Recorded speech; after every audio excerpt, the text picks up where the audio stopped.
Hai semuanya, perkenalkan nama saya Atia Mustika Arham. Saya akan mewakilkan kelompok 2 untuk mempresentasikan penelitian kelompok kami yang berjudul Analisis Preferensi Device Pembelajaran Online pada Mahasiswa Universitas Saber Asia atau yang biasa kita sebut dengan UNSIA. Latar belakang era digital telah membawa pengaruh yang cukup besar dalam kehidupan masyarakat. Masyarakat seolah-olah dipaksa untuk bermigrasi dari cara manual ke media digital dalam menjalani kehidupan mereka. Salah satunya adalah dalam sektor pendidikan. Pembelajaran berbasis digital atau lebih dikenal dengan e-learning semakin banyak dimanfaatkan oleh masyarakat. Jika infrastrukturnya memadai, penerapan e-learning dapat menjadi salah satu metode pembelajaran yang hemat sumber daya. Selain itu, penerapan e-learning juga dapat membangun rasa percaya diri dan kemandirian masyarakat. Cukup menggunakan smartphone atau perangkat teknologi lain seperti laptop yang terhubung dengan internet Anda sudah bisa mengakses materi yang ingin dipelajari. Dengan menerapkan e-learning, Anda dapat melakukan kegiatan pembelajaran di mana saja dan kapan saja. Salah satu kekurangan metode pembelajaran e-learning adalah terbatasnya akses internet. Jika Anda berada di daerah yang tidak mendapatkan jangkauan internet stabil, maka akan sulit bagi Anda untuk mengakses layanan e-learning. Hal ini tentunya masih banyak terjadi di Indonesia, mengingat beberapa daerah yang tertinggal terdepan dan terluar masih belum terjangkau akses internet. Selain itu, harga pemakaian data internet juga merasa cukup mahal untuk beberapa kalangan masyarakat di Indonesia. Hal ini menyebabkan kemampuan untuk memanfaatkan e-learning masih dianggap sebagai suatu keistimewaan. Rumusan masalah dari penelitian ini yaitu bagaimana sih pengaruh pembelajaran online yang ada di Indonesia? Ada nggak sih perbedaan di antara belajar offline dan belajar online? Apa sajakah faktor-faktor yang mempengaruhi preferensi tiap device? Dan bagaimana sih mahasiswa yang berada jauh dari jangkauan internet untuk mengikuti pelajaran? Tujuan penelitian kali ini untuk mengetahui perkembangan pembelajaran online di Indonesia, perkembangan device untuk pembelajaran online, dan kelebihan kekurangan setiap device. Manfaat penelitian kali ini yaitu untuk menganalisis preferensi device pembelajaran online pada mahasiswa Universitas Saber Asia yang diharapkan dapat memberikan manfaat dari segi teoritis dan segi praktis. Secara teoritis, penelitian ini diharapkan dapat memberikan motivasi dalam pembelajaran online di Indonesia dan dapat digunakan sebagai referensi bagi penelitian-penelitian selanjutnya.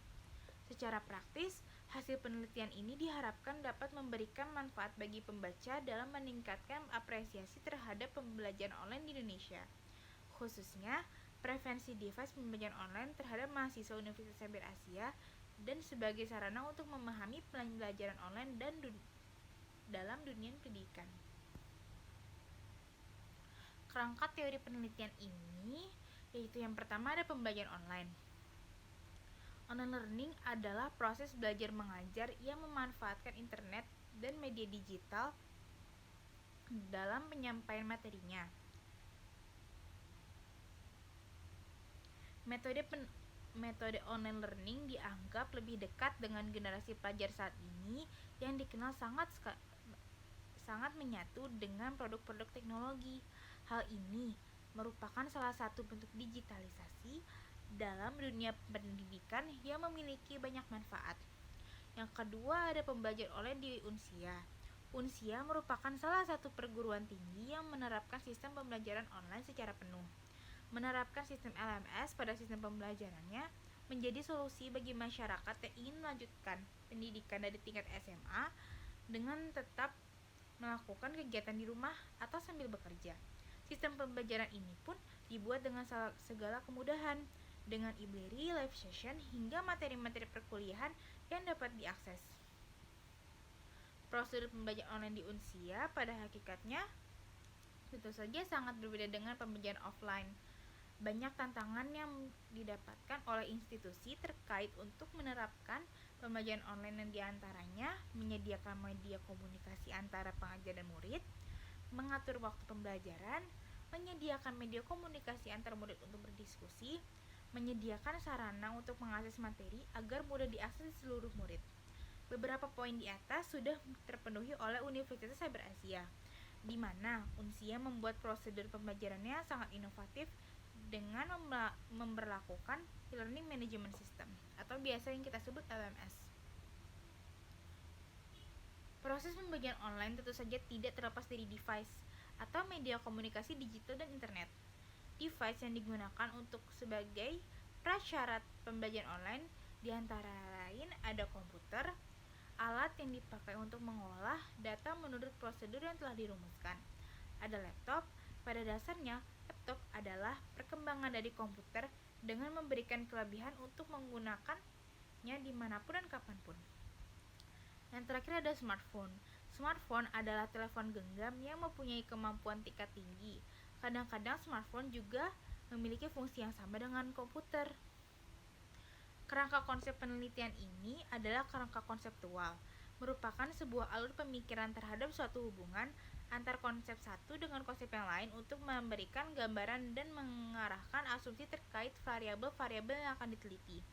Seperti isi dalam penelitian ini yang akan mengangkat masalah tentang perkembangan device di dunia teknologi yang sudah berubah, di mana selalu saja banyak inovasi baru yang membuat teknologi terlihat lebih simpel dan akan membuat masyarakat tertarik untuk merubah teknologi lama mereka menjadi yang lebih baru. Seperti halnya orang-orang berpindah haluan dari PC komputer ke laptop, dikarenakan laptop mudah diakses di mana saja dan kapan saja. Device yang dipakai juga sekarang sangat beragam, terutama di tengah pandemi COVID-19 ini, di mana orang-orang akan lebih banyak menggunakan teknologi seperti smartphone, laptop, PC, dan lain-lain. Pembelajaran online ini dapat dimanfaatkan internet dalam bidang pendidikan. Dengan pembelajaran online ini, mahasiswa Universitas Cyber Asia mempunyai keluasan dalam mengakses pembelajaran mereka, di mana materi pembelajaran dapat dibuka kapanpun dan dimanapun. Bahkan mereka bisa mengunduh materi pembelajaran tersebut seperti presentasi, video pembelajaran, catatan dari dosen, bahkan video conference jika mereka tidak sempat menghadiri Zoom meeting, sehingga menghapus hambatan mahasiswa atau mahasiswi Unsia untuk belajar hal yang baru, serta dapat membangun komunikasi antara dosen dan mahasiswa atau mahasiswi berdiskusi secara online. Rancangan penelitian ini menggunakan metode kualitatif dengan rancangan pengambilan data dilakukan pada satu waktu melalui data primer. Waktu dan tempat penelitian ini dilaksanakan pada bulan November hingga bulan Desember 2021 melalui media Google Form. Populasi penelitian ini adalah seluruh mahasiswa aktif di Universitas Cyber Asia pada tahun 2021 sebanyak 100 orang. Sampel penelitian ini adalah sebanyak 50 orang yang merupakan bagian dari populasi tersebut. Responden yang menjadi sampel penelitian ini harus memenuhi kriteria inklusi dan tidak memiliki kriteria eksklusi. Penentuan jumlah sampel minimal dihitung berdasarkan hasil Google Form. Sekian dari presentasi yang saya wakilkan. Maaf jika ada salah kata. Terima kasih telah menonton presentasi kami.